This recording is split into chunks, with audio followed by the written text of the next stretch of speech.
विचार पुष्प या कार्यक्रमात आज आपण ऐकूया दोहा या छंदोबद्ध काव्याची उकल करून देणारा कार्यक्रम दोहावली. संकलन, लेखन, निवेदन प्राध्यापिका सुनीता कुलकर्णी यांचं. श्रोते हो, गुरु शिष्य संबंध खूप मधुर असतात.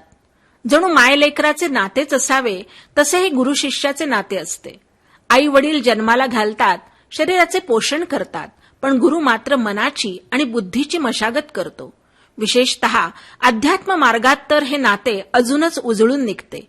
पण यासाठी शिष्याने आपले शिष्यत्व कसे सांभाळले पाहिजे याचे मार्गदर्शन कबीरांनी आपल्या दोह्यातून केले आहे. शिष्याचा सर्वात महत्वाचा धर्म म्हणजे समर्पण. गुरु शिष्यांचे मन इतके एकरूप झाले पाहिजे की त्यांच्यात कोणतेही मतभेद न उरता एकमत असले पाहिजे, तरच इच्छित फलप्राप्ती होईल. म्हणून कबीर म्हणतात, सेवक स्वामी एक मत, मत में मत मिली जाय, चतुराई रिझै नहीं, रिझै मन के भाय. सद्गुरु मिळणे एकतर कठीण असते. अशा परिस्थितीत सद्गुरु मिळाल्यावरही शिष्याच्या मनात संदेह असेल तर तो पाखंडी होतो आणि गुरुच्या आज्ञेचे उल्लंघन करून मनमानीपणा करतो. कधी कधी तर तो इतका भटकतो की एक गुरु सोडून दुसऱ्या गुरुच्या मागे जातो. पण असा शिष्य मग कोणत्याच गुरुचा चांगला शिष्य तर होऊ शकत नाहीच, पण ते त्याच्यासाठीही कल्याणकारी नसते. म्हणून कबीर म्हणतात, सतगुरु शब्द उल्लंघी कर, जो सेवक कहूँ जाय, जहाँ जाय वही काल है, कहे कबीर समझाय. मग उत्तम सेवक अथवा शिष्य कोणाला म्हणावे हे सांगताना कबीर म्हणतात, जो दयाळू आहे, ज्याच्या मनात धर्म पालनाबद्दल रुची आहे, जो अखंड सेवाभावी आहे, जो संकटातही गुरुच्या सानिध्यात राहतो व त्याची संतोषाने सेवा करतो, तोच खरा शिष्य.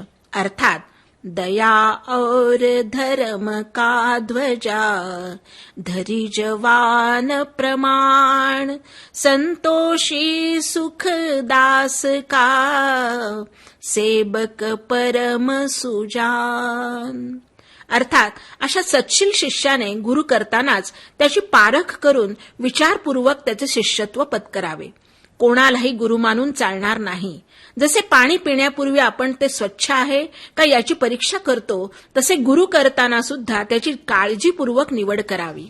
योग्य मार्गदर्शनासाठी सद्गुरु चोखंदळपणे निवडला नाही तर पुन्हा 84 लक्ष योनीतून जन्ममरणाचा फेरा फिरावा लागेल. म्हणून कबीर म्हणतात, गुरु कीजिए जानी के, पानी पिजै छानी, बिना बिचारे गुरु करे, परै 84 खानी. गुरु शिष्य दोघांना सत्याची आस असावी, परंतु सत्यवादी गुरुला सत्यवादी शिष्य मिळणे जेवढे कठीण, त्यापेक्षा जास्त सत्यवादी शिष्याला सत्यवादी गुरु मिळणे दुरापास्त. कारण आध्यात्मिक क्षेत्रात दांभिकता फार वाढीस लागलेली आहे. बाह्य राहणीमान आणि कर्मकांडांचे अवडंबर यालाच लोक भुलत आहेत. पण अशा बिकट परिस्थितीतही सत्याचा शोध थांबता कामा नये.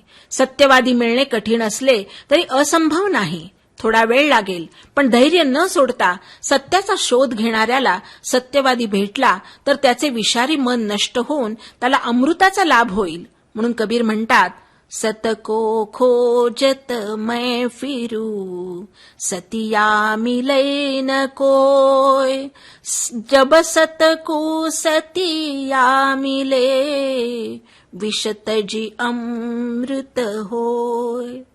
यासाठी विवेक व ज्ञानाची लालसा गुरु आणि शिष्यामध्ये समान असेल तर आध्यात्मिक प्रगती शक्य होईल. नाहीतर गुरु आंधळा आणि अविवेकी असेल आणि त्याला शिष्यही तसाच मिळाला तर दोघांच्याही समोर ज्ञानाचा अंधकारच असेल.